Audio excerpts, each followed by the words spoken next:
Entonces, si vemos hacia el frente, antes de ver los folletos o las hojitas que tienen, si vemos hacia el frente, me van a permitir darles unas explicaciones básicas. Cuando empezamos leyendo de que fue 6 meses antes de la crucifixión, si usted se devuelve para las fechas en que el Señor fue crucificado, ¿en qué mes del año nuestro, fue crucificado el Señor? En marzo, abril, marzo, o sea, en ese lapso, ¿verdad? A mediados, a finales. Si nosotros nos devolvemos 6 meses antes de que Él sea crucificado, este acontecimiento, ¿en qué mes nuestro está sucediendo? Septiembre, octubre. ¿Qué hay en septiembre, octubre en el calendario hebreo? La fiesta de las trompetas. Vea qué importante es observar bien lo que la Biblia pone.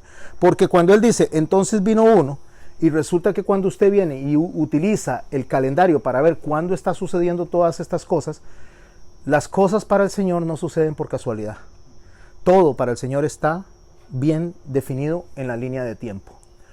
Cuando el Señor viene y empieza a hablar 6 meses antes de ser crucificado, es porque en septiembre, octubre, era que se coronaban los reyes.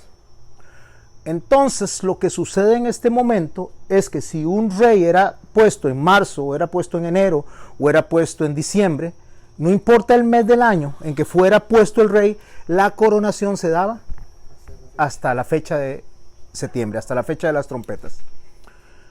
El Señor entra a Jerusalén, el Señor viene y empieza a enseñar en todos los alrededores, pero 6 meses antes Él entra a dar una enseñanza en especial, porque Él va a ser coronado como rey en una fecha como esa. Aparte de que Él nació en esa fecha. Pero ¿qué es lo importante de esto? Que Él viene a decir normas o reglas de convivencia. Él viene a decir cómo se funcionan las cosas en su reino. Y por eso es que nosotros vemos que Él empieza a decir, en el reino de los cielos es semejante a. El reino de los cielos es como. Así es en el reino de los cielos. Lo que el Señor empieza a enseñarnos a nosotros es una forma de conducta en el reino de los cielos. Dentro de eso que Él viene enseñando, durante los tiempos del Yom Teruah, que está marcando una nueva etapa en la vida de la humanidad, porque es una nueva etapa que 6 meses después se va a concluir con la crucifixión, para que se abra de par en par la posibilidad de ser parte de nosotros del reino de los cielos. Él primero declara en primera instancia, en el capítulo 19, normas de Dios para el matrimonio y los únicos motivos de divorcio. Él empieza a hablar con eso en la estructura de todo lo que es el capítulo. No lo tienen en toda la hoja porque solo rescaté ciertas cosas que necesito recalcar. Lo segundo que hace Él después de esa exposición sobre el divorcio y el matrimonio en capítulo 19, verso 1 al 12, lo dice en capítulo 19, versos 13 al 15, y es que bendice a los niños y dice que de ellos es el reino de los cielos. O sea, que en la forma en que esos niños son, de esa misma manera debemos de conducirnos en el reino de los cielos. Ahora lo voy a abordar un poquito más cuando estudiemos estas hojas. Pero vea que lo que Él está estableciendo son como una constitución política, como una forma de conducta que Él va a dejar puesta en sus apóstoles. Porque después de que bendice a los niños, se encuentra con un joven rico. Y cuando Él se encuentra con el joven rico, se da una conversación del joven rico de cómo se entra al reino de los cielos y las imposibilidades de entrar a ese reino de los cielos. Después establece a los apóstoles y le dice a los apóstoles lo que tienen que hacer cuando Él se vaya. O sea, dejó todo un marco constitucional del nuevo reino. Cuando ya tenemos esto que establece a los apóstoles, entonces empezamos a leer el texto y el texto nos empieza a decir de dónde venía Jesús y hacia dónde se dirigía.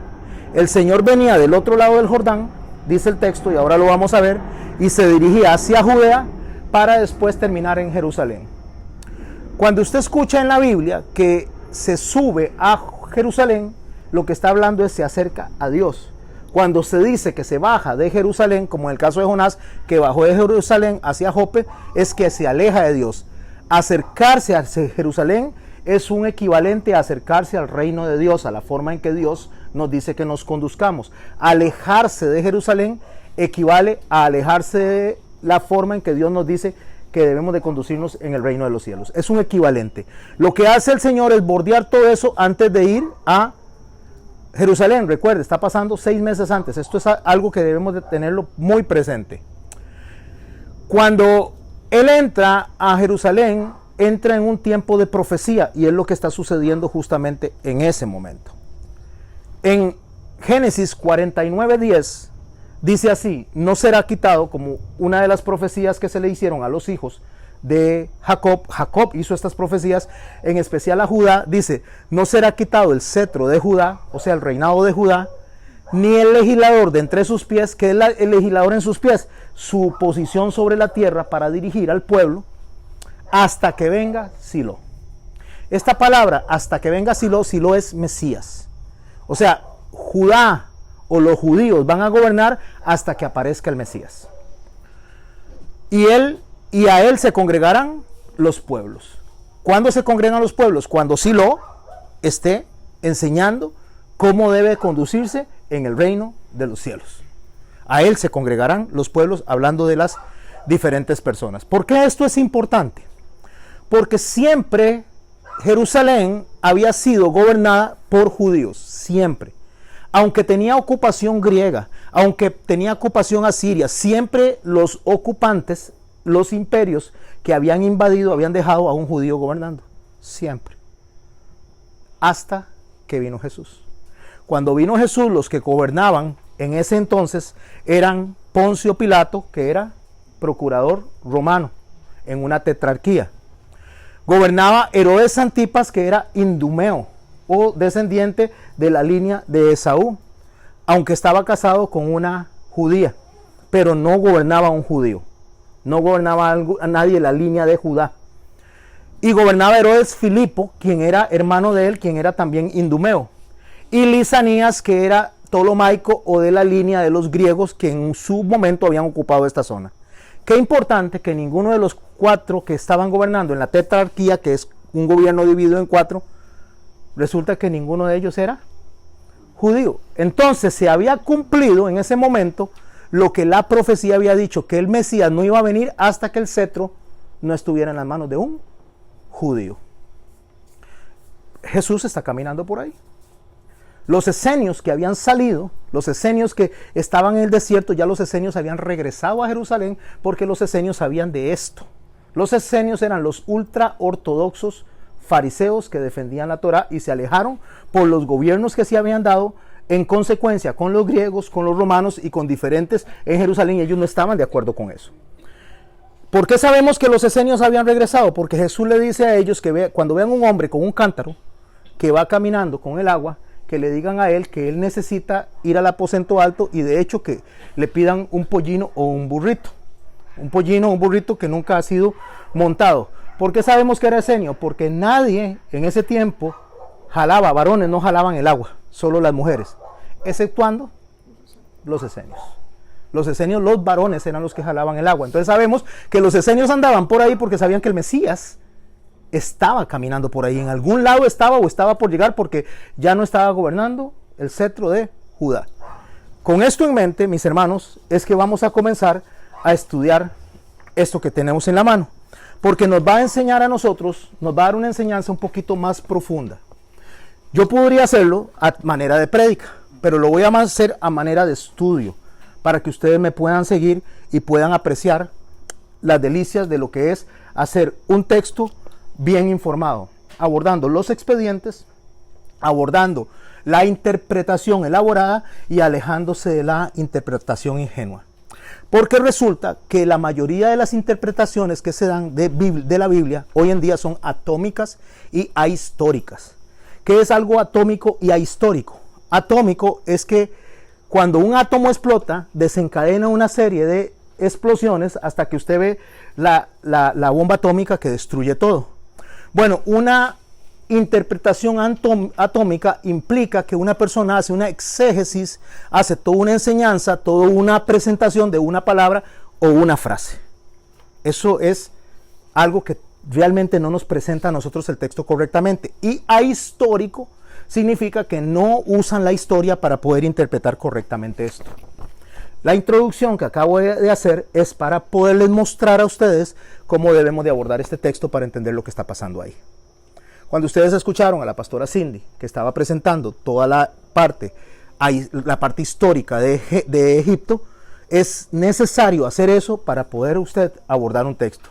Si no se hace esto, nuestra interpretación sería de carácter ingenuo, atómico y ahistórico, lo cual hace que usted y yo presentemos una enseñanza antibíblica.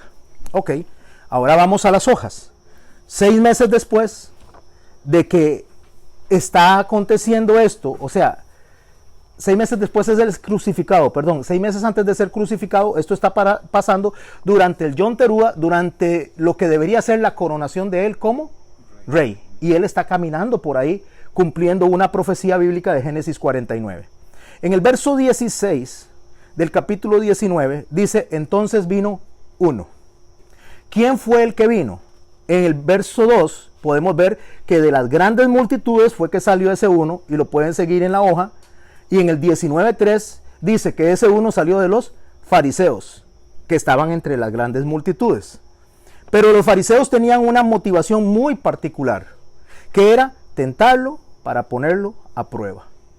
Es una situación de peligro para Jesús, porque venía saliendo de la región, voy a devolverme aquí, venía saliendo de la región de Galilea, había cruzado el Jordán, iba pasando hacia Judea, y lo que lo ubicaba a él en un peligro era una situación que se venía dando desde hacía tiempo.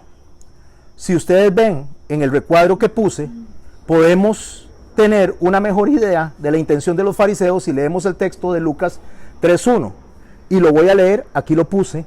Dice así, en el año 15 del imperio de Tiberio César, siendo gobernador de Judea, Poncio Pilato y Herodes, tetrarca de Galilea, y su hermano Felipe, tetrarca de Iturea, de la provincia de Traconite, y Lisanías, tetrarca de Albinia, lo que acabo de poner ahí.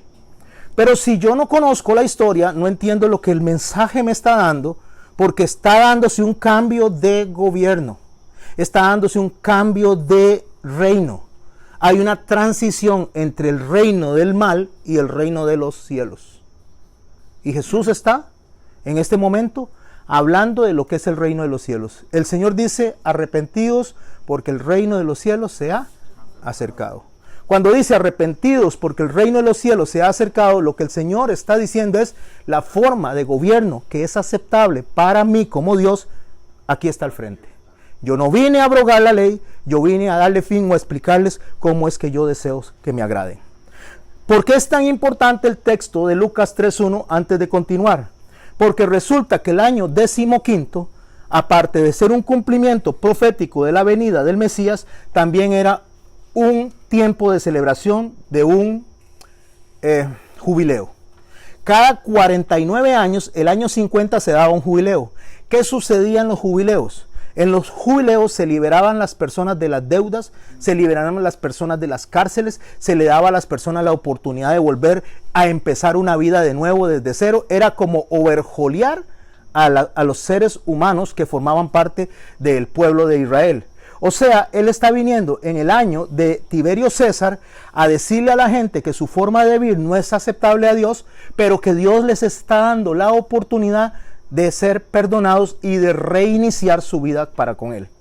Tiberio César, que era un hombre sumamente promiscuo, que le gustaba mucho las mujeres y tenía encuentros sexuales extramaritales con muchas mujeres, llegó a cansarse de las mujeres. Así que se estaba viendo más o menos en esos tiempos, en ese cambio de itinerario, se estaba viendo el desorden sexual que tenía él, quien representaba ¿a quién? Al gobierno de la tierra. Tiberio César, cuando se casa de las mujeres, empieza a andar con hombres. Entonces se dedica al homosexualismo. Y es aceptado dentro del imperio el homosexualismo porque Tiberio César lo practica. Pero llega el momento en que él se cansa de eso y entonces empieza a andar con niños y practica la pedofilia. Practicando la pedofilia con niños que traía a su palacio, los metía en la piscina y les llamaba mis pececitos. Este Tiberio César es la figura de lo que hoy en día nosotros estamos viviendo. O sea, toda la depravación y todo el desorden sexual. Cuando los días sean como en los días de ¿quién? de Sodoma y de Gomorra. Cuando los días sean como en los tiempos de Noé. ¿Qué había en Noé? Incredulidad. Entonces, estas dos cosas estaban funcionadas cuando el Señor vino la primera vez y va a estar funcionadas cuando el Señor viene la segunda vez. Siendo gobernador de Judea Poncio Pilato. ¿Quién era Poncio Pilato? Poncio Pilato era un gobernador romano extremadamente cruel que mataba, y de hecho había matado a 1000 judíos en una revuelta y no le importaba crucificar a nadie. Esto era lo que se conocía como el gobierno del terror. Por lo tanto, en los gobiernos de Poncio Pilato, el procurador romano, se podía decir que es el equivalente al terrorismo de nuestros días. Y fue cuando él vino, ¿cuándo? La primera vez. Herodes, tetrarca de Galilea y hermano de Felipe. Aquí se está dando el irrespeto al matrimonio, se está dando el irrespeto a lo que Dios estableció desde el principio como fundamento de la humanidad para que la humanidad se pudiera sostener dentro del concepto de familia. Cuando Herodes se lleva a Herodías, la esposa de Filipo, y la compra por una serie de tierras en los alrededores de la tetrarquía de él, y se la lleva, se va a vivir con ella. ¿Y qué produjo esto? Esto produjo un problema muy serio. Un hombre de ese tiempo empieza a predicar en contra de esa depravación sexual.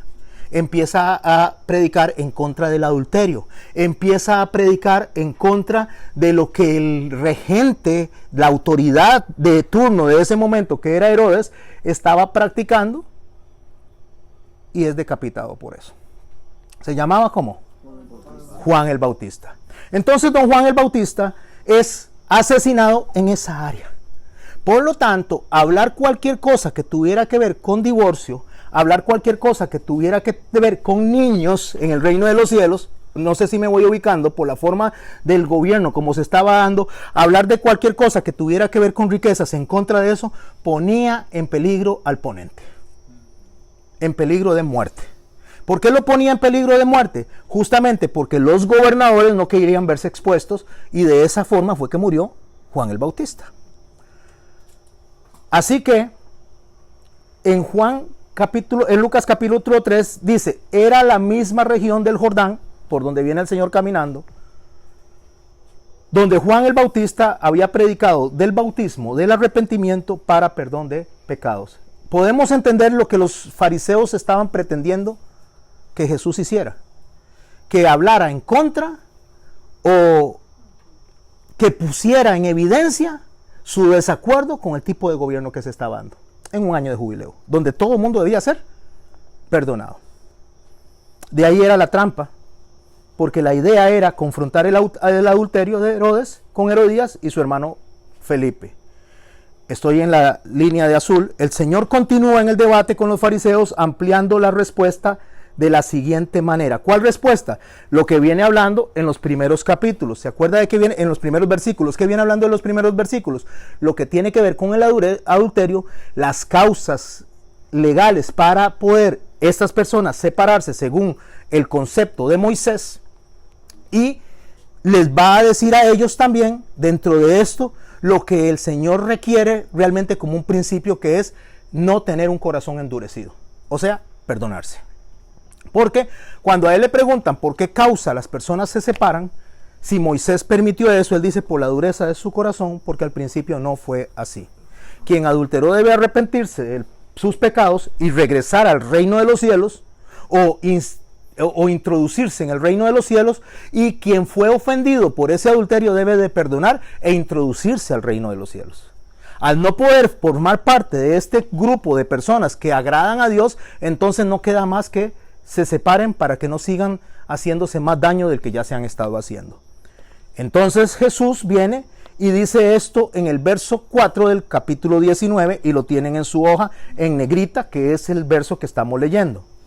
Él respondió y les dijo, ¿no habéis leído? Cuando habla de leído, está hablando de las leyes establecidas por Moisés, que el que hizo al principio, varón y hembra los hizo. ¿De quién está hablando? De Dios y de sí mismo, como el Silo, como el Mesías, como el que está instaurando las reglas como deben de respetarse.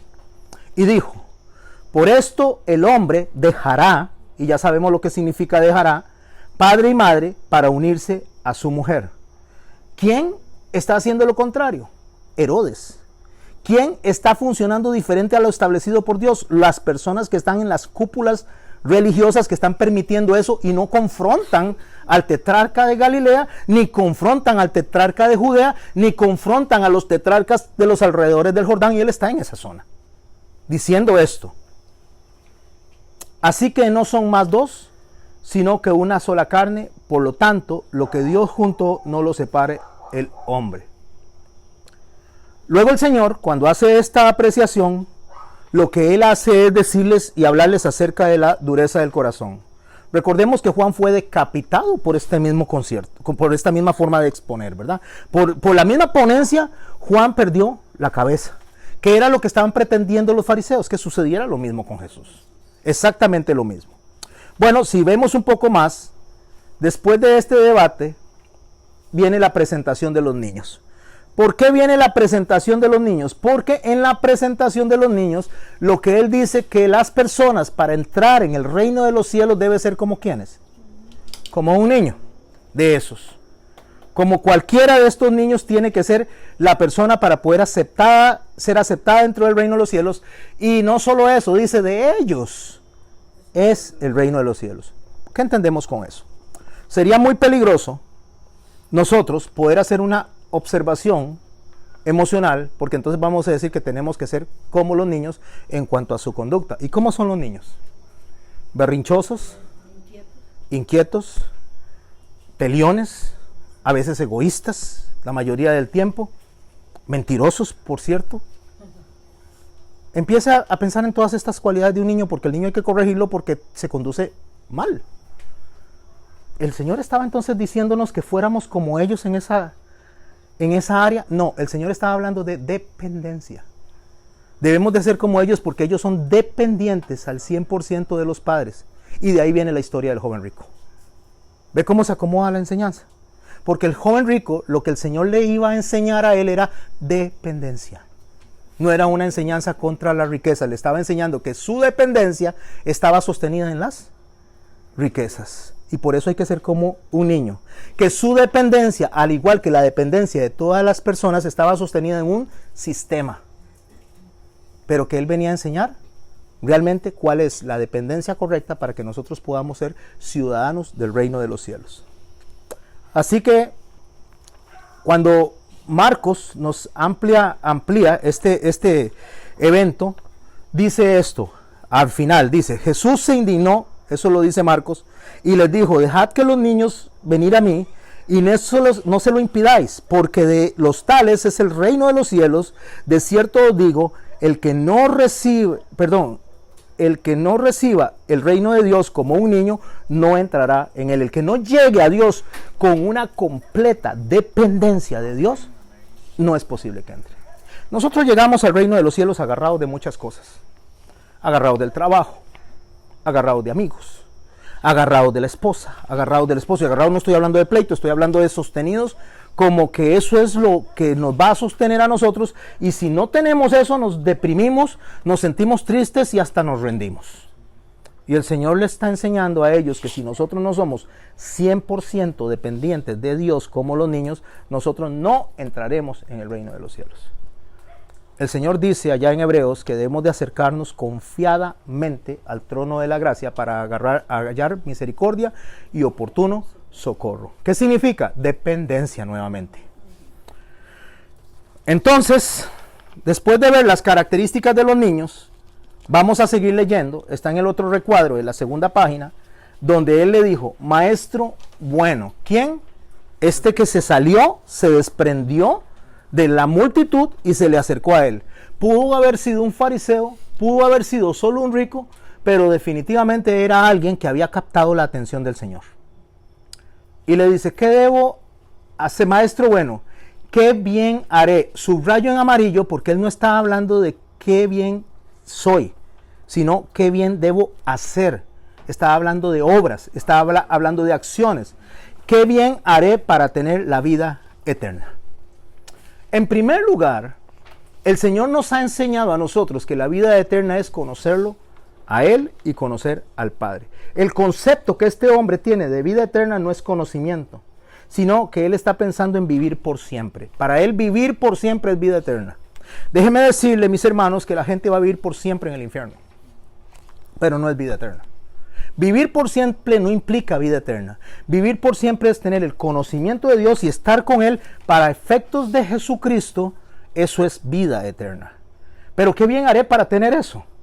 En el verso 17 de ese capítulo 19, Él le dice, ¿por qué me llamas bueno? Ninguno hay bueno sino uno, Dios dice. Mas si quieres entrar en la vida es entrar en el reino, entrar en la vida es entrar en el conocimiento, entrar en la vida es ser parte de ese sistema que Él está presentando como reino de los cielos, guarda los mandamientos. Pero aquí hay algo muy interesante. Él le dice, ¿por qué me llamas bueno? Una pregunta muy importante. ¿Es bueno Jesús? Y si Él dice, ¿por qué me llamas bueno? Bueno, solo mi Padre, que está en los cielos, ¿está diciendo que Él no es bueno? No, está diciendo que si Él lo llama bueno es porque lo reconoce como Dios. Porque el único bueno es ¿quién? Dios. Entonces, para que usted me reconozca a mí como bueno, debe reconocerme como Dios. Y Él no lo estaba reconociendo. Él lo estaba reconociendo como un maestro, como un instructor, como un rabino, como alguien que le dijera cómo entrar al reino de los cielos, pero no como Dios. Y entonces ahí estaba fallando. El problema principal, don Alejandro, que tenemos nosotros es que nos acercamos a Jesús como un proveedor y no como Dios. El problema principal, que nos acercamos a Jesús como aquel que nos saca de los problemas y no como el Dios que tenemos que adorar.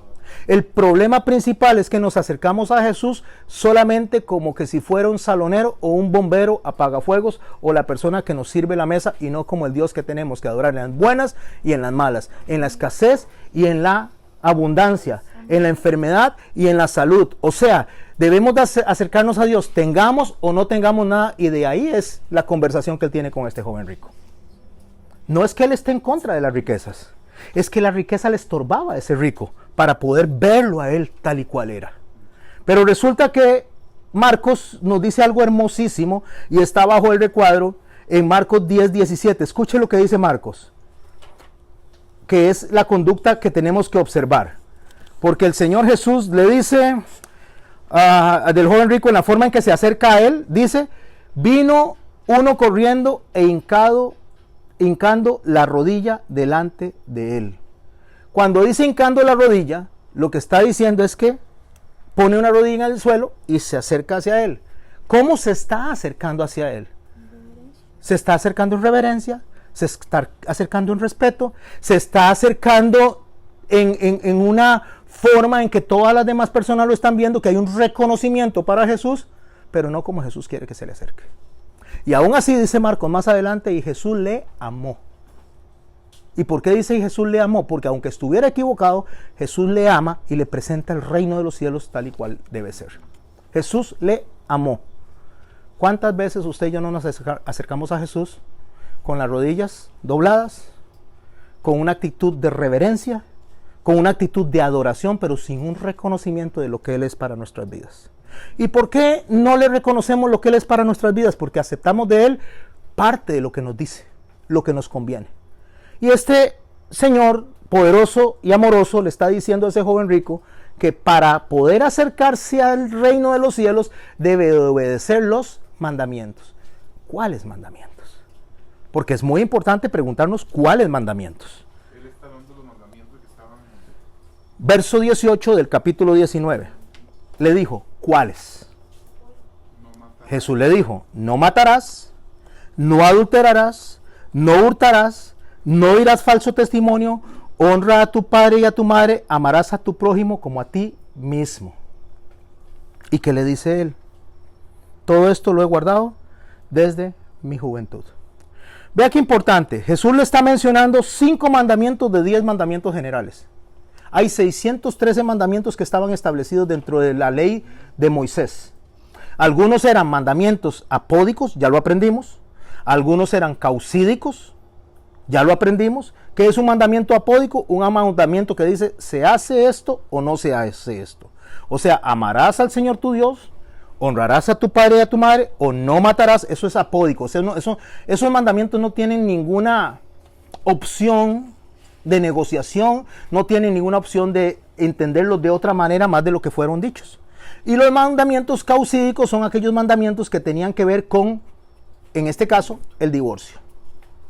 ¿Por qué era un mandamiento causídico la posibilidad de divorciarse puesta por Moisés? Por la dureza del corazón. Lo cual implicaba que lo que Moisés había dado como tolerancia, con Jesús no era tolerancia. Y los remite ¿a dónde? Al principio. Porque entonces Jesús viene y dice, yo les voy a traer la capacidad de perdonarse, yo les voy a traer la capacidad de arrepentirse. Cuando el Espíritu Santo sea derramado sobre vosotros, harán mayores cosas que las que yo hice. ¿O no es lo que el Señor enseñó? Entonces, el mandamiento causídico que Moisés había dado en ese momento en cuanto a la tolerancia del divorcio, consistía en una herramienta para salvar a las mujeres que eran apedreadas por estas causas. Viniendo Jesús, Jesús lo que hace es que agarra a todos, los mete en un reino de perdón, de misericordia, de amor y de arrepentimiento. Pero el joven rico, ¿qué es lo que dice? Que estos mandamientos Él los ha guardado toda la vida. Leamos el verso 20. Está en el otro recuadro de abajo. El joven dijo, todo esto lo he guardado desde mi juventud. ¿Qué más me falta? Jesús le dijo, si quieres ser perfecto, lo cual implica que había algo que no era completo para este joven rico. Si quieres ser perfecto, Lucas dice, aún te falta una cosa en el 18:22. Si él le dice, si quieres ser perfecto, escuche lo que le dice el Señor. Anda, vende lo que tienes y dalo a los pobres y tendrás tesoros en el cielo. Ven y sígueme. Qué importante es esto. Porque yo podría entender que las riquezas para el Señor son inaceptables. Pero el Señor no está hablando contra las riquezas. El Señor está hablando por lo que causaba la riqueza en el corazón de este hombre y lo que causa la riqueza en el corazón de cualquier hombre. El Señor nos enseña a nosotros en los Salmos que el amor al dinero es la raíz de todos los males. No el dinero en sí, sino el amor al dinero. Dios nunca ataca el dinero. Dios nunca ataca las riquezas. Ataca lo que la riqueza produce en el ser humano cuando lo aleja de la dependencia de Dios y la riqueza se convierte en su ancla para sostenerse en la vida. Entonces el joven rico le dice que todo esto lo ha guardado. Preguntémonos, ¿realmente el joven rico había guardado todos esos mandamientos? Estamos hablando de mandamientos generales que constituyen los primeros 10 de los cuales pende todo. ¿Había guardado el joven rico todos esos mandamientos de verdad? Y dijo que lo había hecho desde niño. ¿Qué le dice el Señor a él que debe de hacer para poder ser perfecto? ¿Qué tiene que hacer? Venderlo todo. ¿Ustedes se pueden imaginar por qué el Señor le dice todo eso? Porque este hombre vivía como rico. Amaba tanto sus riquezas que el Señor le dice, venda todo eso y déselo a los pobres. ¿Por qué? Porque amar al prójimo implicaría que él se preocupara por esos pobres también. Tal vez no que se quedara sin nada, pero es que no había hecho nunca la intención de darle a los pobres para que los pobres salieran adelante. Los pobres estaban muriendo de hambre, los pobres morían de enfermedades, y eso quebrantaba un mandamiento para un rico. Porque no solamente no era generoso, no solamente no amaba al prójimo, aunque él decía que lo había hecho toda la vida, sino que los mataba. Y el mandamiento que él le dijo atrás, nos vamos a devolver, dice, no matarás. Y si usted tiene la posibilidad de salvar a otro ser humano de que se muera de hambre, no debe dejarlo morirse de hambre. Pero a él no le importaba, porque sus riquezas eran suyas. Y el Señor le dice, véndalo todo y déselo a los pobres. Las riquezas eran más importantes para él que las personas. Por lo tanto, eso implica que estaba violentando el mandamiento de no matarás. Les dijo, no adulterarás. Pero si usted analiza el no adulterar, aparte de que se estaba dando un conflicto dentro de la región, cuando usted no hace lo que Dios dice, usted está divorciado de los pensamientos de Dios, está divorciado del rey, está divorciado del esposo, que es Dios mismo. Por lo tanto, al estar usted haciendo lo contrario a lo que el esposo le indica que haga, es adulterio. Adulterio se compone de dos palabras, adulterum. Adulterum es poner algo que no estaba dentro de lo que él había demandado. Entonces él consideraba que simple y sencillamente con no hacer ciertas cosas estaba agradando a Dios, pero olvidó lo que tenía que hacer. Esto lo vemos muy claro dentro de los fariseos, cuando el Señor le dice, hagan esto sin dejar de hacer esto. O sea, ustedes, dice, diezman la menta, el eneldo y el comino. Sí, está bien que lo hagan, pero dejaron de hacer otra cosa. Estaban haciendo leyes administrativas y estaban olvidando las leyes morales, lo que tenía que ver con el amor. O sea, no estaban amando al prójimo, aunque estuvieran cumpliendo mucho porcentaje de la legislación de Moisés. Entonces, lo que Dios le dice a él, no matarás, no adulterarás, no hurtarás. ¿Sabe qué dice Levítico? Levítico dice que cuando usted le da a los pobres, ¿le presta a quién? A Dios mismo. Y si usted no le da a los pobres, usted le está robando a Dios mismo. Cuando le digo robando, cuando le digo prestar a los pobres, no es que usted salga corriendo y a las personas que son sinvergüenzas, usted no las atienda, porque eso tiene que tener mucho cuidado. Salomón dice que nosotros debemos de discernir cuando usted va a dar algo, pero hay personas que están pasando necesidades realmente, que no son ladrones, que no son drogadictos, que no son sinvergüenzas, que incluso son hermanos dentro de la iglesia, que realmente están haciendo un gran esfuerzo por salir adelante y se les deja de lado. Hay que saber discernir, pero también hay que saber discernir dentro de la iglesia, porque también dentro de la iglesia hay gente irresponsable que no ha hecho lo correcto y también eso es malo delante de Dios. Entonces, ¿cómo hacemos nosotros para poder discernir? ¿Cómo podemos hacer nosotros para poder llegar a tener el completo entendimiento de lo que debemos de hacer? Una sola cosa tenemos que hacer, entrar dentro del reino de los cielos. ¿Por qué usted y yo tenemos que entrar dentro del reino de los cielos para poder discernir? Porque solo uno nos da la dirección, el Espíritu Santo. El Señor dijo, es necesario que yo me vaya para que venga otro consolador que os guiará a toda verdad y les hablará de lo que yo les he enseñado y les recordará lo que yo les he enseñado, entre muchas cosas estas. Entonces, la única forma en que yo pueda saber si estoy haciendo lo correcto para con don Alejandro es a través del Espíritu Santo, no de mis emociones, no de lo que yo pienso, sino de mis emociones. Entonces, aquí es donde el joven rico había violentado ya unos mandamientos de los principales que el Señor le había dicho, y le dice, honrarás a tu padre y a tu madre, y amarás a tu prójimo como a ti mismo. ¿Cuándo violentó él el mandamiento de honrarás a tu padre y a tu madre? La palabra aquí es koneos. Él está redirigiéndolo no a su padre inmediato, sino redirigiéndolo a donde inició toda la promesa. Y piense a quién se le dio una promesa de tierra, una promesa de bendición, a una promesa de multitudes, una promesa de generaciones, y que iba a tener mucha descendencia. Al padre Abraham, y usemos la palabra padre Abraham. ¿Qué se le dijo al padre Abraham? Entre muchas cosas, bendeciré a los que te bendigan. Hay un principio universal en el padre Abraham. Esto no es si es creyente o no es creyente, es que cualquier persona que bendiga a otra persona tiene el favor de Dios y es bendecido.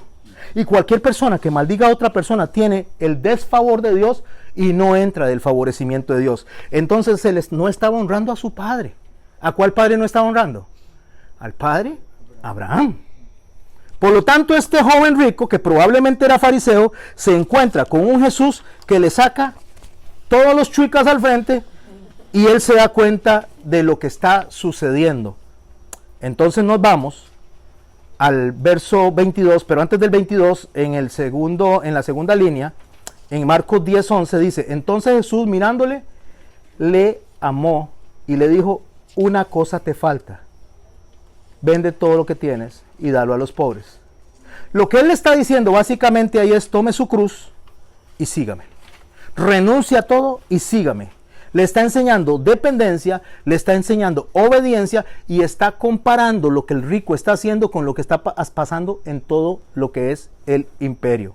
Ahora sí, verso 22 del capítulo 19. Oyendo el joven esta palabra, se fue triste porque tenía muchas posesiones. ¿Quién me va siguiendo? Bueno, todos me van siguiendo, pero ¿quién de ustedes tiene preguntas aquí en relación a lo que hasta ahorita estamos estudiando? Vea qué importante, esto que estamos haciendo se llama una predicación expositiva. No estamos trayendo emociones, no estamos trayendo opiniones, estamos leyendo el texto tal y cual fue escrito, agarrándonos de la parte histórica y agarrándonos de los expedientes que tiene la misma Biblia. ¿Alguien tiene preguntas para continuar con esto? Yo Para empezar, esto del rico, el Señor, sí, digamos, fue real. Sí, por supuesto. Ok, entonces, cuando yo leo esto, yo me encuentro con una situación y me deja un poco, que me queda con una duda. Dice aquí en Marcos 10, entonces Jesús mirándolo le amó y le dijo, una cosa te falta. Ujú. Jesús ahí lo que está queriendo llevarlo a él es a salvación. Pero cuando él decide, dice que se puso triste porque tenía muchas posiciones y se aleja. Entonces, ¿qué pasó con la salvación? Digamos, ¿no lo pudo alcanzar el Señor? ¿O eso se permitió para mostrarnos? Porque al final de cuentas este hombre se bloqueó en su pensamiento, digamos, por decirlo de alguna forma, y se fue. En los siguientes textos es donde vamos a tener la explicación. En los siguientes versos vamos a tener la explicación de esto. Pero sí le quiero adelantar un poquito. Cuando el Señor da una enseñanza, nosotros no podemos agarrar un texto y tomarlo, porque eso se llama una interpretación atómica. O sea, no es un centro de enseñanza la salvación aquí. Aunque él pregunta qué debo de hacer para ser salvo. Lo que el Señor está enseñando es dependencia, aunque parece que está enseñando salvación.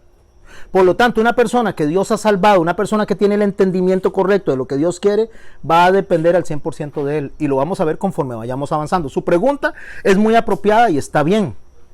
Pero si nos concentramos en que lo que el Señor está enseñando aquí es salvación, nosotros nos estamos saliendo de la verdadera enseñanza. ¿Y por qué nos estamos saliendo de la verdadera enseñanza? Porque la salvación no depende de lo que el hombre haga. La salvación depende de lo que Dios haga en ese hombre. Cuando Él dice que le amo, lo que implica es que el Señor nunca lo que le está diciendo es para lastimarlo. Lo que le está enseñando es para que el hombre reflexione y entienda lo que le está estorbando para entrar en el reino de los cielos. Entrar en el reino de los cielos, mis hermanos, no significa salvación. Entrar en el reino de los cielos es entrar en un sistema de gobierno que debo de hacer para agradar al Padre. Esto es importante, porque usted puede salirse del sistema del reino de los cielos siendo salvo. Y eso le pasó justamente al hijo pródigo. Se salió del reino de su padre para ir a comer algarrobas. Sí, esto no tiene que ver nada con salvación. Quería Andrés. aportar con un texto bueno, con una parte donde está Pedro y viene Jesús y le va a lavar los pies Uh-huh. y le dice, si no permites que haga esto, no tendrás parte en el reino. Excelente. Él no le está diciendo que va a perder la salvación, le está diciendo que no va a ser parte de ese gobierno Es de la correcto. forma en que a él le agrada hacer. Es correcto. Muchas gracias, René. Un texto muy apropiado porque Pedro era salvo. Pedro el Señor lo había escogido para salvación. Pero le dice, si no haces esto, que era una renuncia a sí mismo para servir, no tendrás parte dentro del reino. No está hablando de mandarlo al infierno. Y también donde hace referencia de que serán llamados pequeños, Ajá. también se refiere a eso. Exactamente, se refiere a cómo va a ser visto dentro del reino. Pequeño es, ¿usted va a servir en las calles o va a servir en los ministerios? El que es llamado grande es que va a ocupar un lugar de importancia. Y qué bien como están manejando ustedes ahora los expedientes, porque ahora traen versos. ¿Don Mario? Sí, que me viene a mi mente aquella respuesta de Jesús que dijo, el que no dejare a padre o a madre, esposa, hijos, propiedades Excelente, don Mario. Y le estaba diciendo que deje a padre y a madre, por él. por mí, ¿no? No, le está diciendo la importancia que debe ocupar en el corazón de ese individuo Ujú. Dios y su reino. Que si su padre y su madre son opuestos a este reino, entonces debe poner el reino de los cielos en primer lugar. Madeleine. A mí me llama la atención, digamos, como la reacción de uno que le dice, ven y sígueme, y a este que también le dio la oportunidad de decir, ven y sígueme, pero no lo hizo. Correcto, porque el entrar en el reino de los cielos es decisión de nosotros. El ser salvos no es decisión de nosotros, el salvos es una decisión de Dios. Pero el entrar a vivir bajo un sistema de gobierno del cielo es usted y yo lo decidimos. La obediencia a sus mandamientos. Ok, continuamos. Verso 23 del capítulo 19. Vea todo lo que hemos aprendido hasta este momento.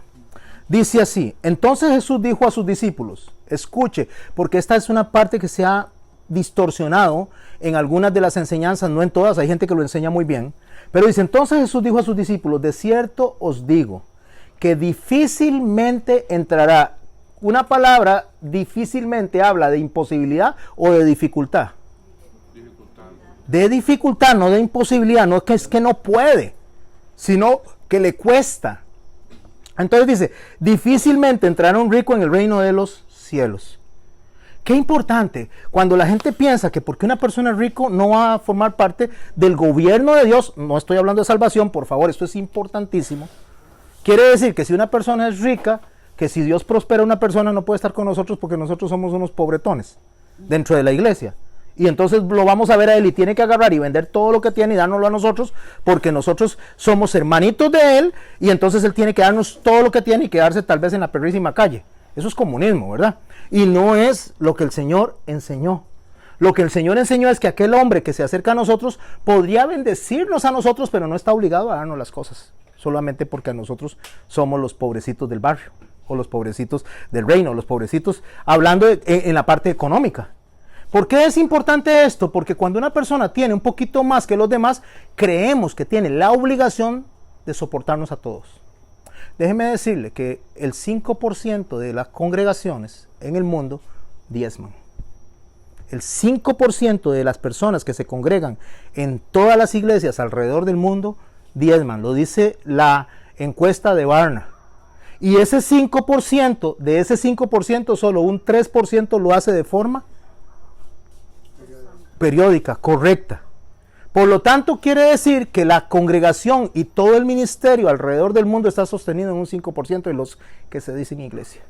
Todos los demás se pegan de esos que ofrendan y que diezman y que trabajan.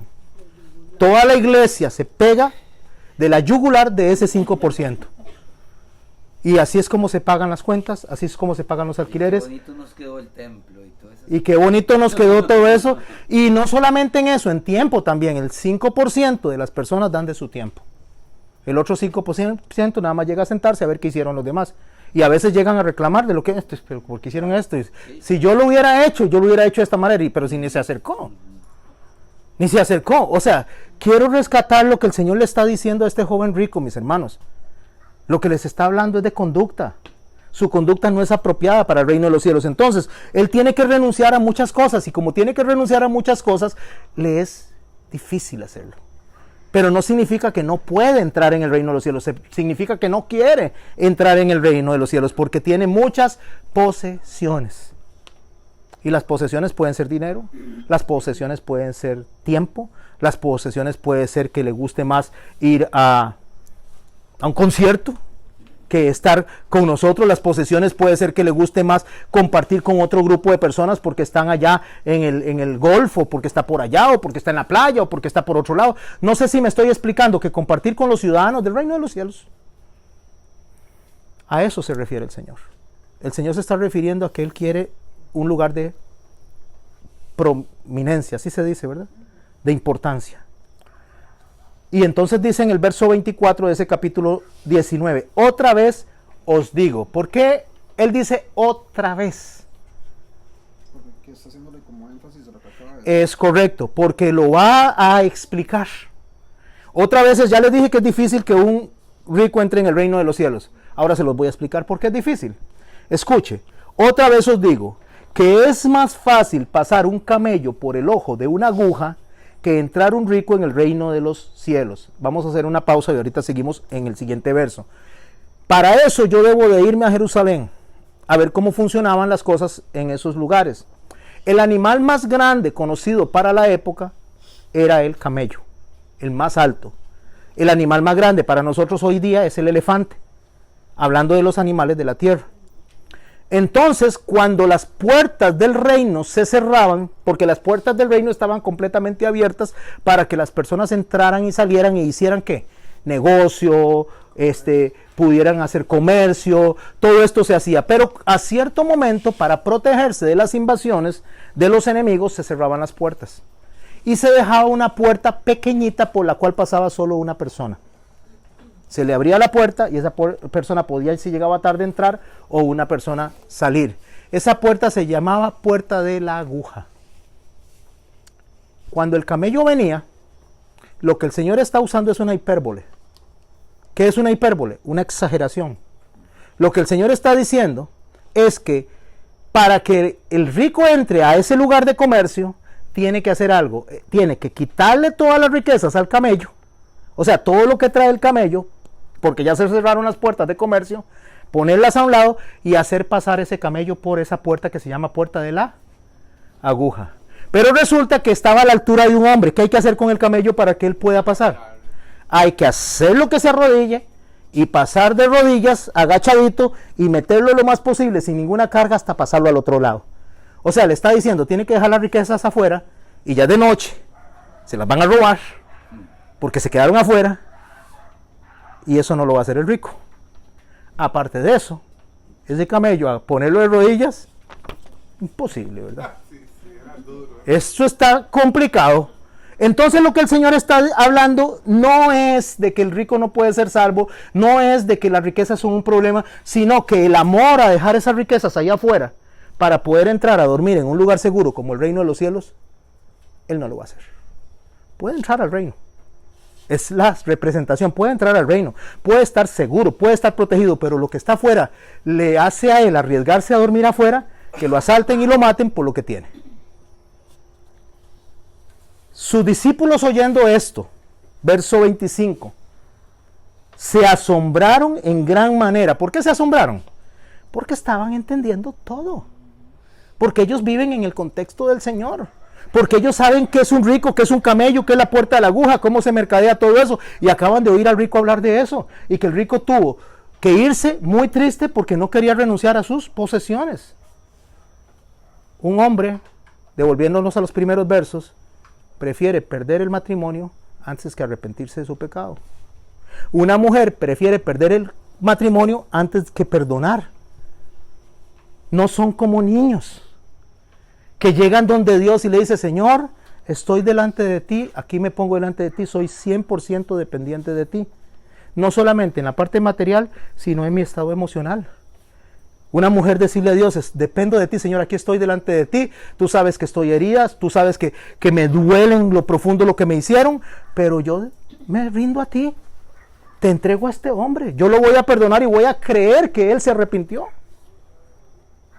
O el hombre va a llegar y va a decirle, Señor, yo hice lo incorrecto, yo pequé, me arrepiento de esto y yo voy a creer que puedes restaurar el corazón de mi esposa. Eso se llama completa dependencia. Y los únicos que son completamente dependientes de sus padres son los niños. Así que Jesús nunca habló de una imposibilidad. Jesús habló de una dificultad. Verso 25, los discípulos oyendo esto se asombran y en gran manera le dicen, entonces, o sea, ¿quién pues podrá ser salvo? O sea, ¿cómo nos vamos a salvar si esto es tan difícil? O sea, ¿cómo un corazón va a cambiar? ¿Cómo un rico va a dejar eso? Maestro, usted lo que está poniéndolo es bien complicado, bien difícil. O sea, no hay forma de que nosotros lleguemos allá y nosotros estamos siguiéndote. Estoy parafraseando todo el escenario. O sea, ellos dicen, ¿qué es esto? ¿Cómo vamos a ser aceptos en el reino de los cielos si nosotros nos equivocamos todos los días? De los que estamos aquí, ¿quién nunca se equivoca? Ahora, de los que estamos aquí, ¿cuántos de los que estamos aquí pecamos a diario? Todos, no hay ninguno. Solo Kiko, el de Doña Florinda, que dice que era perfecto. No, todos pecamos. Quien diga que no peca es hacia Dios mentiroso, así lo dice la palabra. Entonces, como todos pecamos, nosotros preguntamos, ¿y quién puede ser salvo entonces? ¿O no se lo pregunta usted cuando escucha semejante exposición de un maestro tan maravillosamente sabio como lo es Jesús? Porque ni yo ni nadie enseña como el Señor. A mí no se me hubiera ocurrido semejante enseñanza jamás. ¡Qué bárbaro! O sea, qué categoría de enseñanza la de Jesús, qué categoría de elocuencia, qué manera del Señor de presentar un tema en el cual todos quedan aquí como que los garrotearon, o sea, quedan como que, Señor, nos moviste el piso de una manera. Entonces el verso 26 dice, y mirándolos Jesús les dijo, para los hombres esto es imposible, mas para Dios todo es posible. Por eso estamos aquí. Por eso es que Pablo decía, ¿quién me librará de este cuerpo de muerte. Porque lo que quiero hacer no es lo que hago. Y lo que hago no es lo que quiero. Pero dijo así estas palabras: doy gracias a Dios por nuestro Señor Jesucristo. Porque Pablo estaba bien claro que por sus propias fuerzas no podía vivir en el reino de los cielos, no podía complacer a Dios en el reino de los cielos. Amar, mis hermanos, es una cosa y decir amar es otra. Son dos cosas diferentes. Por eso nuestra hermana expuso sobre el vínculo perfecto, muy bueno, muy excelente. Y el Señor vino y nos habla a través de Yoleni lo que no es el vínculo perfecto. ¿Por qué? Porque el amar no son palabras, el amar son acciones. El amar son decisiones.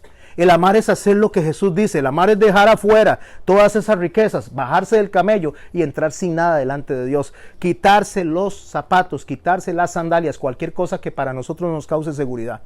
Y llegar y rendirnos delante de Dios y decir: Señor, aquí estoy. Yo no sé cómo lo vas a hacer. Yo no sé cómo lo vas a resolver. Yo no sé lo que estás tratando o no estás tratando con estas personas. Pero yo voy a creer que tú tienes el poder. Porque para los hombres no es posible. Pero para Dios todo es posible. Claro. Ellos lo que le están preguntando: ¿qué vamos a hacer? ¿Qué vamos a hacer? Entonces escuche la intervención de nuestro hermano Pedro en el verso 27. Entonces, respondiendo, Pedro le dijo: he aquí nosotros lo hemos dejado todo y te hemos seguido. ¿Qué pues tendremos? O sea, nosotros sí dejamos familia, dejamos negocio, dejamos las barcas, dejamos las redes. Nosotros dejamos todo. Señor, aquí estamos. Realmente abandonamos todo por ti. ¿Qué vamos a tener? ¿De qué estamos hablando? ¿De qué está hablando el Señor? De dependencia. ¿De qué está hablando el Señor? De perdón. ¿De qué está hablando el Señor? De reconciliación. Pero está hablando principalmente de dependencia en el reino de los cielos. Y escuche lo que le contesta al Señor. Y Jesús les dijo: de cierto os digo que en la generación, cuando el Hijo del Hombre se siente, no ahorita, sino cuando el Hijo se siente en el trono de la gloria, ahí los está ubicando. Cuando el Señor venga en su trono de gloria, cuando el Señor venga como vencedor, cuando venga y diga Rey de Reyes, Señor de Señores, y venga a tomar lo que es suyo, cuando Él esté sentado en el trono de gloria, vosotros que me habéis seguido, también os sentaréis sobre 12 tronos para juzgar a las 12 tribus de Israel. En el reino de los cielos, está caminando durante el Yom Teruah. Está caminando durante su posición y está diciendo: todo aquí está iniciando de nuevo. Todo aquí está comenzando de nuevo. Pero yo tengo que hacer un pacto con ustedes. Un pacto que no se les puede pasar por alto jamás. Un pacto que lo tienen que tener presente. Un pacto que tienen que tomar el vino y tomar de la copa hasta que yo regrese. Este pacto que los mantiene a ustedes conectados al reino de los cielos comienza dentro de 6 meses. Cuando Él va a ser crucificado. Y cuando Él va a resucitar después de ser crucificado y muerto. Por eso Pablo dice que vana sería nuestra fe si Jesucristo no hubiera resucitado, porque ese es el pacto que sella nuestra eternidad con Él. Porque Él resucitó para que nosotros podamos resucitar. Y cualquiera que haya dejado casas, o hermanos, o hermanas, o padre, o madre, o mujer, o hijos, o tierras, por mi nombre, recibirá 100 veces más y heredará, ¿qué? La vida eterna. Antes de seguir con la otra parte, ¿qué es dejar por su nombre? Primero, y lo vimos cuando el pastor Alejandro nos enseñó, ¿por qué el Señor hace las cosas? ¿Por amor a quién? A su nombre. De hecho, Él dice: yo no lo hago por ustedes, Israel. Lo hago por amor a quién? A mi nombre. ¿Y quién es su nombre para Él? Jesús. Por lo tanto, nuestra garantía está en que hagamos lo que Jesús nos dice, que amemos a Jesús y que nos acerquemos a Dios a través de la puerta abierta que es su Hijo. Porque dice que nadie viene al Padre si no es por mí. ¿Qué significa eso? Significa que Dios hace todo por amor a su nombre, a su Hijo, a la obra, lo que Él hizo. Pero Romanos 8 dice: ¿quién nos separará del amor de Jesucristo? Muerte. Lo creado. Enfermedad. Persecución. Nada. Del amor de Cristo. Porque Cristo nos ama a nosotros con amor eterno y dio su vida voluntariamente, porque Él dijo, yo doy mi vida, nadie me la quita. Yo la doy y la vuelvo a tomar, porque vine a buscar y a salvar lo que se había perdido. Por esa razón que Él nos ama y Dios le ama a Él, eso sella una garantía para usted y para mí. Porque la promesa de amor a su Hijo es eterna. Y la promesa de amor de su Hijo a nosotros es eterna. Y por cuanto la palabra de Cristo es eterna, nuestra salvación está asegurada. ¿Lo estamos comprendiendo esto, mis hermanos? Pero, verso 30, muchos primeros serán postreros y muchos postreros serán primeros. Lo que él está diciendo no es que todas las personas que lo rechazaron en su momento se van a ir al infierno. Lo que está diciendo es que muchos que tuvieron la posibilidad de caminar correctamente dentro de ese reino, lo rechazaron y otras personas vinieron y lo recibieron e hicieron lo correcto. Hay una separación de dos grupos de personas. Está hablando de los israelitas, los judíos, que tenían toda la papa en la mano para reconocerlo y no lo reconocieron, porque estaban agarrados de sus propias preocupaciones, de sus propios bienes, estaban agarrados de lo que eran ellos mismos. Estaban exactamente, no dependían de Dios, dependían de sí mismos, de su religión.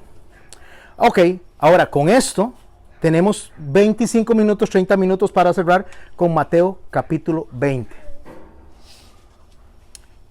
Y pongámosle mucha atención. Lo tienen en la hojita y si no, búsquenlo en la Biblia. Verso 1. Porque el reino de los cielos es semejante a un hombre. ¿Quién es ese hombre? Jesús. Padre de familia que salió por la mañana para contratar obreros para su viña. Hablando de Jesús y su reino. Y habiendo convenido con los obreros un denario al día, los invitó a su viña. ¿Qué conviene él? Esto es lo que les voy a dar, salvación. A usted le voy a dar salvación en la mañana, a usted le voy a dar salvación en la tarde, a usted le voy a dar salvación en la noche. Es más, hay a uno que le voy a dar salvación a la par mía, aunque nunca se discipuló, aunque nunca predicó, aunque nunca evangelizó, aunque nunca se bautizó, aunque no hizo nunca nada, como la salvación no es por obra, sino porque yo la quiero dar a ese hombre que estaba siendo crucificado con él, cuando le dijo, acuérdate de mí cuando estés en el paraíso, a ese hombre le dijo ciertamente, hoy mismo estarás conmigo en el paraíso, y lo salvó. Entonces no importa cuándo llegó la salvación, si llegó cuando estaba niño como Daniel, si llegó cuando estaba como Josué, si llegó cuando estaba joven como Natalia, si llegó cuando estaba joven como don Carlos, o si llegó cuando estaba un poco mayor como don Alejandro, ¿verdad? No sabemos en qué momento la salvación llegó, pero la salvación llegó y está segura, no importa la hora que haya llegado, ni el día que haya llegado. Entonces, saliendo de su casa a la hora tercera del día, cada hora es un tiempo de oración que tenían los judíos, vio a los otros que estaban en la plaza desocupados y les dijo, ¿cómo estaban ellos trabajando? Estaban de vagos, estaban desocupados. Y también vosotros a mi villa y os daré lo que sea justo. El Señor nunca los engaña. El Señor nunca nos engaña. El Señor no dice, mira, te voy a tener a vos mejor que aquel. No, le va a dar lo que es justo. A usted le va a dar lo que es justo. A mí me va a dar lo que es justo. Y la justicia depende de cómo nos conduzcamos dentro del reino de los cielos. ¿Por qué? Porque amar a Dios es amar sus mandamientos. El Señor dice, si me amáis, obedeced mis mandamientos. Y ellos fueron, salió otra vez cerca de la hora sexta, otra hora de oración, y la novena, e hizo lo mismo. Saliendo de cerca de la hora undécima, halló a los que estaban desocupados, y les dijo, ¿por qué estáis aquí todo el día desocupados? Está hablando de los postreros, está hablando de los últimos, está hablando de los del final. Le dijeron, porque nadie nos ha contratado. Y él les dijo, id también vosotros a la viña, y recibiréis lo que sea justo. A los primeros les dio un denario, salvación. A los segundos les dijo lo que sea justo, y a los terceros les dijo lo que sea justo. Pero lo que era justo es el denario que le dio, porque a todos les va a dar el denario al final. Al venir, los que habían ido cerca a la hora undécima, cuando ya todo el mundo se iba del trabajo, recibieron cada uno Un denario. Pero, ¿cómo es eso? ¿Pero por qué? Yo que nací en el Evangelio, yo que nací en una iglesia, yo que me crié desde niño, vean, no, ni siquiera he puesto los pies, pero no he abierto, pero ni la puerta de los rompopes de la refrigeradora del supermercado. Yo me los he tomado todos. En cambio, hay otros que se tomaron los rompopes y se tomaron hasta los perfumes, porque él recibe lo mismo que yo. Mire, yo nunca he alzado a ver a otra mujer, jamás. Hay otro que dejó 400 chiquillos botados. Yo jamás le he robado a nadie. Hay otros que tienen un castillote porque se llevó entre las patas a medio mundo. Yo jamás le he hablado malas palabras a nadie. Hay otro que hace negocio con eso, en la dulce vida, diciendo malas palabras. No sé si me estoy explicando, mis hermanos. A veces nos comparamos. ¿Y por qué él va a recibir lo mismo que yo estoy recibiendo? Y escuche lo que el Señor le dice.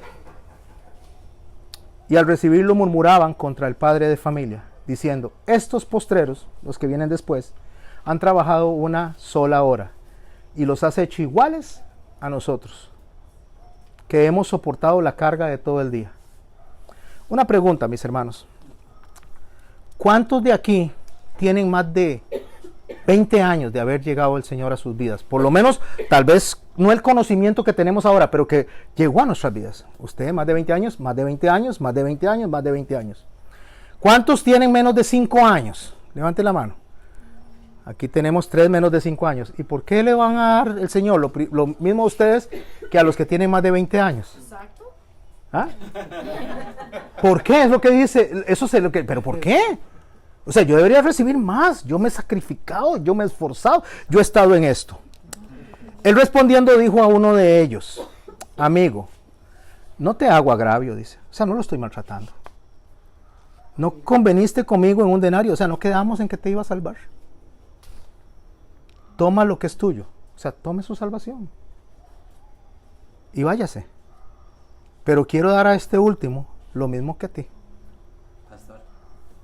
Déjeme terminar la línea y voy ahí. Verso 15. ¿No me es lícito hacer lo que quiero con lo mío? Si lo trasladamos a lo tico, ¿no puedo hacerlo con lo mío lo que a mí me da la gana? Así que los primeros serán postreros y los postreros primeros, porque muchos son llamados y pocos los escogidos. ¿Don Mario? No, pastor, siempre me ha llamado la atención este pasaje y dice que el señor de la viña llama a sus mayordomos y les da una directriz de que primero comiencen con los últimos, como para dejar para dejar la evidencia. Jaque, como dicen a los que ha llamado. Don Mario, porque si le hubiera dado a los del denario primero y se van, no se dan cuenta. Exacto. Entonces lo hace al revés, para que se den cuenta de lo que está haciendo. Eso que está diciendo, vámonos al verso 20. Digo, capítulo 20. No está escrito ahí.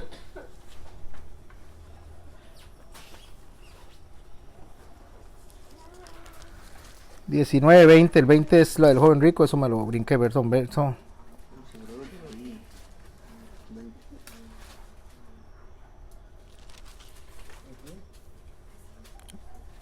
Ahora sí, no era el 20, perdón, es el 21. Verso 33. Y verso 33. Escuche esto. Tiene que ver con conducta también. Y voy a alinearlo con lo que nos acaba de enseñar nuestra hermana Yoleni. Oído otra parábola. Hubo un hombre padre de familia, hablando del mismo, el cual plantó una viña y la cercó con vallado, cavó en ella un lagar, edificó una torre y la arrendó a unos labradores y se fue lejos. O sea, él viene, prepara su viña, prepara su terreno y se la deja a cargo a unas personas. En este caso, somos nosotros, somos la iglesia.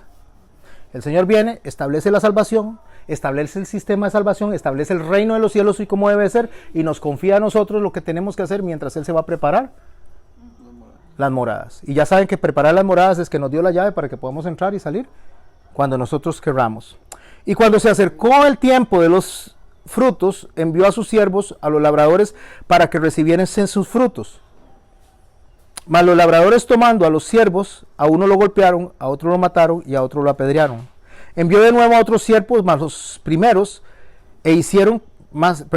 que los primeros e hicieron con ellos en la misma manera. Finalmente les envió a su hijo diciendo, tendrán respeto de mi hijo. Mas los labradores cuando vieron al hijo, dijeron entre sí, este es el heredero, venid matémosle y apoderemos de la heredad. Creo que no tengo que explicar nada aquí. Y tomándole le echaron fuera de la viña y lo mataron. Cuando venga pues el señor de la viña, ¿qué hará con aquellos labradores? Cuando usted y yo no hacemos lo que Dios nos dice que hagamos, después de que ya el Señor dio un sacrificio por lo que nosotros somos, ¿qué hará con estos labradores? Le dijeron, verso 41, a los malos destruirá sin misericordia y arrendará su viña y a otros labradores que le paguen el fruto del tiempo. Jesús les dijo, ¿nunca leísteis en las Escrituras? La piedra que desecharon los edificadores ha venido a ser cabeza de ángulo. El Señor ha hecho esto y es cosa maravillosa a nuestros ojos. Por tanto os digo que el reino de los cielos será quitado de vosotros y será dado a gente que produzca los frutos de él. Y el que cayere sobre esta piedra será quebrantado y sobre quien ella cayere lo desmenuzará. Quiero rescatar esto. Cuando el Señor dice que será quitado el reino de los cielos de los que se conducen incorrectamente, no significa que les está quitando salvación. Esto nos conecta al Apocalipsis, donde dice que si usted no se arrepiente, le será quitado el candelero. ¿Qué es el candelero? El entendimiento. Y si usted y yo no tenemos entendimiento, Pablo dice que la venida del Hijo del Hombre no nos va a agarrar a nosotros por sorpresa, porque debemos de poder leer correctamente todos los escenarios a los que el Señor le llama arreboles. O sea, lo que el Señor le llama, cuando va a llover, vemos que se oscurece. Cuando va a amanecer, vemos los arreboles y sabemos que va a llover. El entendimiento nos dice a nosotros que el reino de los cielos ya inició y que la venida del Rey está cerca. Pero si usted y yo no hacemos lo correcto de lo que Él nos demanda, no nos está pidiendo un favor, nos demanda del reino de los cielos, nos será quitado ¿qué? El reino de los cielos. Ahora pregúntese, ¿cuál fue lo que Pedro preguntó? Los que hemos dejado todo para seguirte, ¿qué vamos a tener? ¿Qué les contestó él? ¿Se acuerdan? Se sentarán a mi lado a gobernar. Cuando dice quitará el reino de los cielos, quitará la posibilidad de poder estar junto a él en el gobierno del reino de los cielos. O sea, 5 vírgenes se van y 5 vírgenes se quedan. Y esas que se quedaron, aunque son salvas, aunque no pierden la salvación, no son parte del gobierno del Señor. Ahí está hablando de la novia. Está hablando de la novia que será su esposa. ¿Me estoy explicando con eso? Lo que usted y yo tenemos que hacer, mis hermanos, es dejar de preocuparnos qué va a pasar durante la tribulación. Lo que usted y yo debemos de hacer de preocuparnos es qué va a pasar si se estrella el planeta Nibiru, que no sé de dónde sacaron semejante tontera. Lo que usted y yo tenemos que dejar de preocuparnos es si Donald Trump va a bombardear a Corea del Norte o si Corea del Norte va a bombardear los Estados Unidos. Lo que usted y yo debemos de dejar de preocuparnos es si los rusos se van a meter en Venezuela y si Venezuela va a venir hacia acá. Todas esas cosas, mis hermanos, son cosas que usted y yo no nos deben de robar la paz. ¿Sabe qué debe robarme la paz? La posibilidad que el Señor no me encuentre haciendo lo que Él me mandó a hacer. Porque eso me va a alejar del reino de los cielos. Y ahí sí tiene que preocuparse usted por Nibiru, por Trump, por Putin y por todo lo que pase, porque se va a quedar aquí abajo. Ahí sí hay que preocuparse. Tenemos que preocuparnos por santidad. Tenemos que preocuparnos por santificarnos. Y la santificación inicia que seamos como niños, porque de ellos es el reino de los cielos. Lo cual implica que la santificación es que seamos completamente dependientes de Dios. Y dependientes de Dios no solo es en lo económico, es en la forma de pensar. Deje usted y yo de estar luchando, tratando de poner nuestras propias soluciones cuando Dios ya las puso. ¿Tiene un problema usted con alguien? Perdónelo. ¿Tiene usted problema con alguien? Arrepiéntase. ¿Tiene usted un asunto que arreglar? Déjeselo a Dios. ¿Tiene usted una carga que llevar? Póngala a los pies de Cristo. ¿Tiene problemas económicos? Confíe. Crea que aún en medio de los problemas económicos no va a faltar el sustento, porque el Señor dice que no dejará al justo que pase necesidades. Si tenemos un plato de comida y tenemos arrocito y frijoles, eso es lo justo para nosotros, porque nos va a dar lo que es justo. No lo que queremos, lo que es justo. Pero yo trabajo mucho, sí, pero tal vez trabajamos con un pensamiento que no era del reino de los cielos. Y como no trabajamos en un pensamiento del reino de los cielos, ahora tenemos que empezar a aprender de lo poco. Y si le somos fieles en lo poco, sobre lo mucho nos pondrá. Así funciona el reino de los cielos. El que quiere ser exaltado será humillado. Pero el que se deja humillar por el Señor será exaltado. Mis hermanos, luchamos mucho con lo que tenemos que hacer. Nos afanamos mucho con lo que tenemos que hacer. Y no nos esforzamos por lo que sí tenemos que hacer. ¿Y qué es lo que sí tenemos que hacer? Funcionar como ciudadanos del reino de los cielos. ¿Cuál es la enseñanza que le toca a usted, doña Marlene, la otra quincena?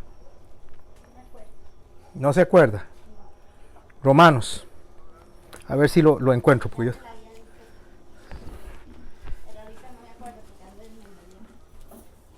Le voy a decir qué es lo que le toca a doña Marlene. A ver. Pero el que obra... Capítulo bien largo.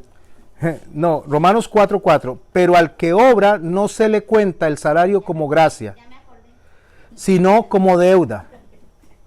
Mas el que no obra, sino cree en aquel que justifica al impío, su fe le es contada por justicia. Este texto, doña Marlene no lo va a exponer en el entorno de lo que hemos aprendido durante estas quincenas. ¿Por qué a nosotros todo lo que hacemos no se nos cuenta como gracia, sino como deuda? Se lo voy a dejar a ella porque a ella le toca. ¿A quién sigue después de doña Marlene? No he dicho, ¿verdad? No he dicho.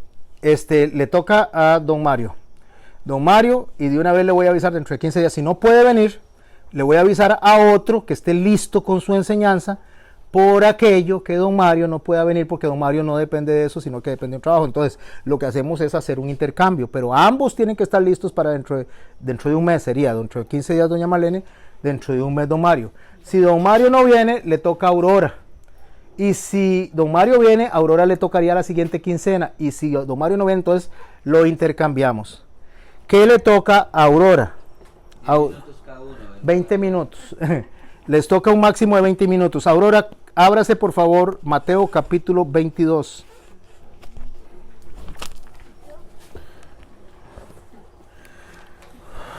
Mateo capítulo 22.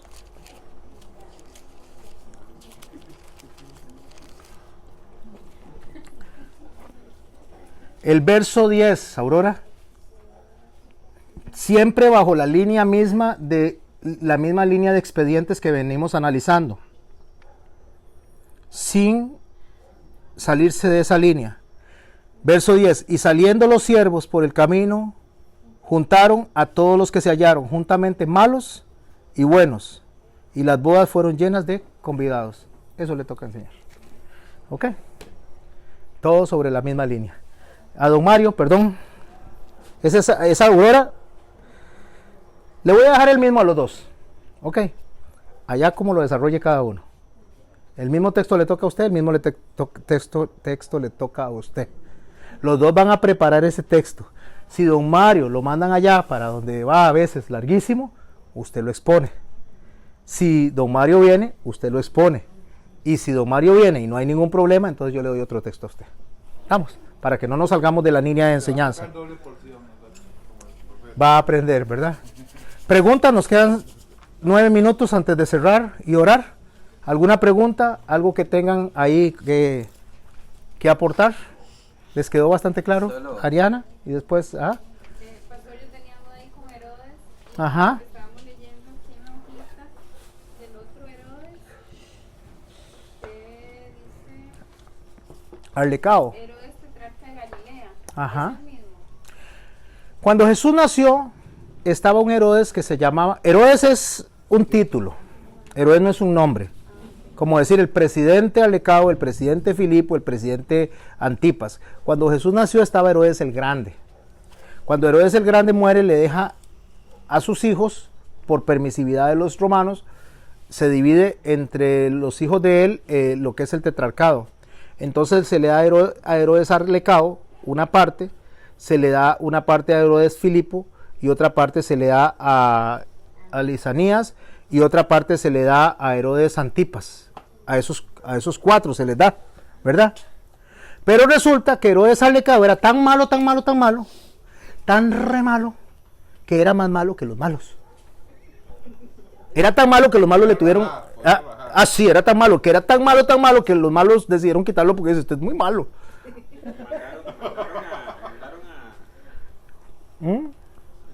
Y pusieron a Poncio Pilato. Lo quitaron y pusieron a Poncio Pilato y quitaron a Arlecao, ¿verdad?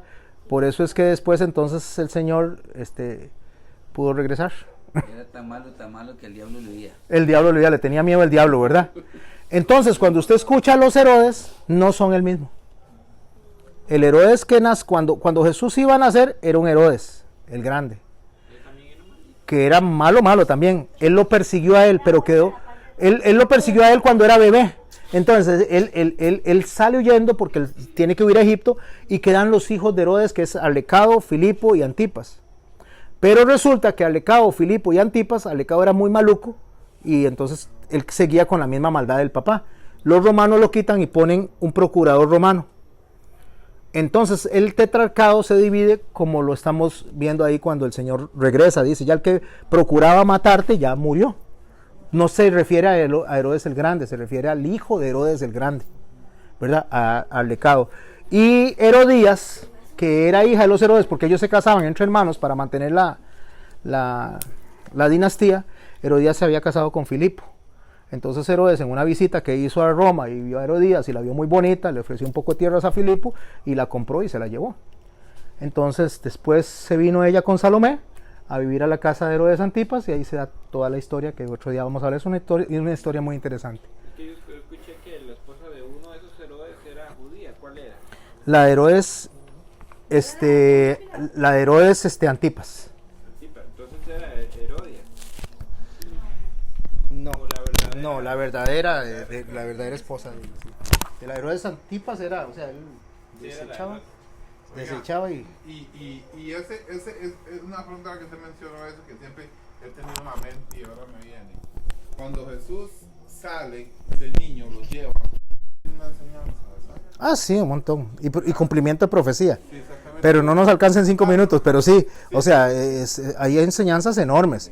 De hecho, nos traslada al Éxodo, ¿verdad? 5 minutos, ¿alguna otra pregunta? Y si no, oramos. 5, 4, 3, 2, 1, despega. No, yo ya levantaba mi Usted, mano. perdón, dígame, don Mario, perdón, es que sabe que hay personas que me distraen. Sí, yo sé. Sí.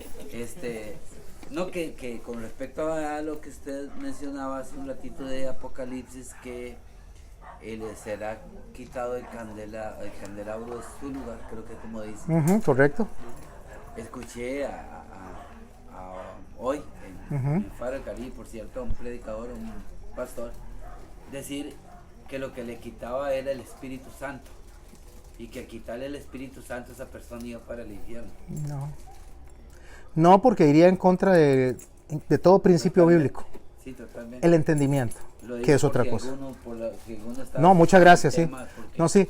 El quitar el entendimiento, Pedro le llama una memoria cauterizada.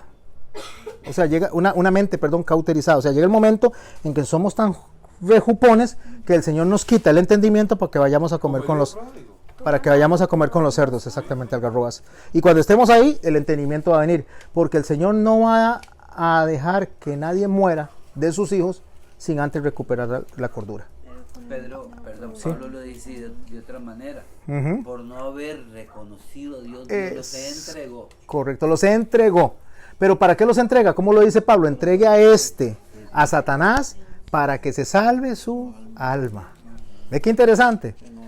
Aunque perezca el cuerpo, se salve su alma. Todo eso tenemos mucho que sacar. 4 minutos. ¿Alguien más? Nabucodonosor también. Nabucodonosor, pero Nabucodonosor. ¿Alguien más? Vamos a orar entonces. Hermanos, nos ponemos de pie. Y le voy a pedir a mi amada, hermosa esposa, véngase para acá, no se vaya tan allá. Venga para acá para que nos acompañe.